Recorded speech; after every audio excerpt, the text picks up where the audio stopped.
Railway സ്റ്റേഷന്റെ പരിസരത്ത് നിന്ന് മദ്യഷോപ്പുകൾ മാറ്റണമെന്ന ആവശ്യം തള്ളി ബെവ്കോ. സ്റ്റേഷൻ പരിസരങ്ങളിലുള്ള 17 ബെവറേജസുകൾ മാറ്റണമെന്നായിരുന്നു റെയിൽവേയുടെ ആവശ്യം. സമീപത്ത് ബെവറേജസ് ഔട്ട്ലെറ്റ് ഉള്ളതിനാലാണ് മദ്യപാനികൾ ട്രെയിനിൽ കയറുന്നത് എന്നാണ് വാദം. വർക്കലയിൽ അക്രമി പെൺകുട്ടിയെ ട്രെയിനിൽ നിന്നും തള്ളിയിട്ടതിന്റെ പശ്ചാത്തലത്തിലാണ് റെയിൽവേ കത്ത് നൽകിയിരിക്കുന്നത്. സുനിഷ ഏലൂരുണ്ട്. എന്നാലും ആ കത്തിന് ലോജിക്ക് എന്താണെന്ന് മനസ്സിലാവുന്നില്ല. കാരണം ഈ റെയിൽവേ സ്റ്റേഷന്റെ പരിസരത്ത് ഒരുപാട് ബാറുകളുണ്ട്. ഈ ബാറുകൾ മാറ്റാൻ വേണ്ടിയിട്ട് അവർ ഉത്തരവ് കൊടുത്തിട്ടില്ല. പകരം ബിവറേജസ് കോർപ്പറേഷനുകൾ മാറ്റാൻ വേണ്ടിയാണ് ഈ റെയിൽവേ ഉത്തരവ് ഒരു ഡയറക്ഷൻ കൊടുത്തിരിക്കുന്നത്. പക്ഷേ സുനിഷ മനസ്സിലാവാത്തൊരു കാര്യമായി, ഇപ്പോൾ വർക്കല കൊല്ലത്ത് പോകണം എന്നുള്ളവരല്ലേ തീവണ്ടി കയറൂ. കള്ളു കുടിച്ചുകൊണ്ടാരും തീവണ്ടി തീവണ്ടി കയറി കളയാം എന്ന് കരുതി ആരും തീവണ്ടി കയറാനുള്ള സാധ്യതയില്ലല്ലോ. അതുകൊണ്ടായിരിക്കും ബിവറേജസ് കോർപ്പറേഷൻ തള്ളിക്കളഞ്ഞിരിക്കുന്നത്.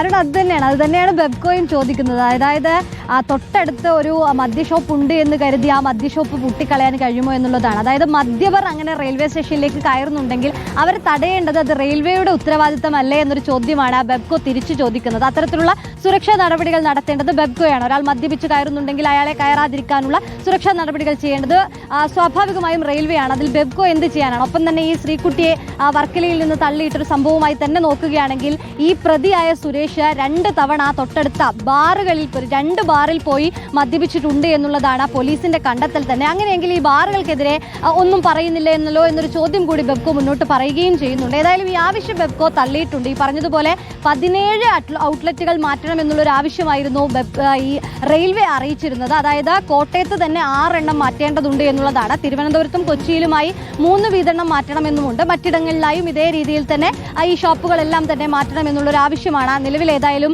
ഈ റെയിൽവേ മുന്നോട്ട് പറഞ്ഞിരുന്നത്. ഇത്തരത്തിൽ ഈ ശ്രീകുട്ടിയെ തള്ളിയിട്ടതുമായി ബന്ധപ്പെട്ട സംഭവത്തിൽ കോട്ടയത്തു നിന്നും ട്രെയിൻ കയറാൻ എത്തിയിരുന്ന ഈ പ്രതി അയാൾ തൊട്ടടുത്ത ഇവിടെ ഔട്ട്ലെറ്റിൽ പോയി മദ്യം വാങ്ങിയിരുന്നു, അങ്ങനെ കുടിച്ചാണ് കയറിയത് എന്നൊക്കെയാണ് പറയുന്നത്. പക്ഷേ ഈ പറഞ്ഞതുപോലെ അതിന്റെ ലോജിക്ക് വെച്ച് എങ്ങനെ ഇതൊക്കെ മാറ്റാൻ കഴിയുമെന്നുള്ളതാണ് മനസ്സിലാകാത്തത്. ഏതായാലും ബെവ്കോ മറുപടി കൊടുത്തിട്ടുണ്ട്. അതിന് റെയിൽവേ ഏത് തരത്തിൽ പെട്ടെന്ന് തന്നെ ഇത് മാറ്റേണ്ടതുണ്ട് എന്നുള്ളൊരു ആവശ്യമായിരുന്നു റെയിൽവേ ബെവ്കോയോട് ആവശ്യപ്പെട്ടിരുന്നത്. ഏതായാലും അത് തള്ളിയൊരു പശ്ചാത്തലത്തിൽ ഇനി എന്തായിരിക്കും തുടർ നീക്കം റെയിൽവേയുടെ എന്നതാണ് അറിയേണ്ടത്. Arun, okay, thank you. സുനിഷയാണ് വിവരങ്ങൾ നൽകിയത്.